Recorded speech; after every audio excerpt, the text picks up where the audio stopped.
فضيحة كبيرة جدا صنع الاتحاد الافريقي لكرة القدم. تصريح خطير من المعلق الجزائري حفيظ الدراجي يهاجم الكاف وفوزي القجع بعد استبعاد رياض محرز من لائحة أفضل لاعب إفريقي لعام 2023، ويعلن عن مفاجأة ستهز الكاف. شاهد ماذا قال. ولكن قبل أن نبدأ، إذا كنت تتفق بأن رياض محرز هو أفضل لاعب إفريقي فيرجى الإعجاب بهذا الفيديو وتعطير فمكم بالصلاة على رسولنا الكريم. هيمنة الكرة المغربية في كل اللوائح التي أعلن عنها الاتحاد الإفريقي لكرة القدم الكاف، وذلك بسبب إقامة الحفل في مراكش المغربية وتدخل فوزي القجع في هذه الاختيارات. كما شهدت القائمة النهائية لأفضل لاعب إفريقي استبعاد رياض محرز الذي سبق وصرح أنه يستحق الفوز بهذه الجائزة، فيما دخل على الخط المعلق الجزائري حفيظ الدراجي والذي نشر تدوين عبر حسابه على الفيسبوك وقال: أعجوبة السنة، التتويجات الفردية والجماعية لم تعد معيارا للتواجد ضمن قائمة المرشحين للفوز بالجوائز الفردية على مستوى الكاف.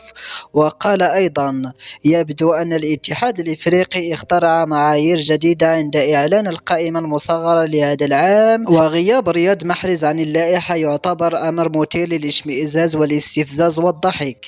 وفي النهاية لا تنسى الإعجاب بهذا الفيديو والاشتراك في القناة ليصلكم جديدنا.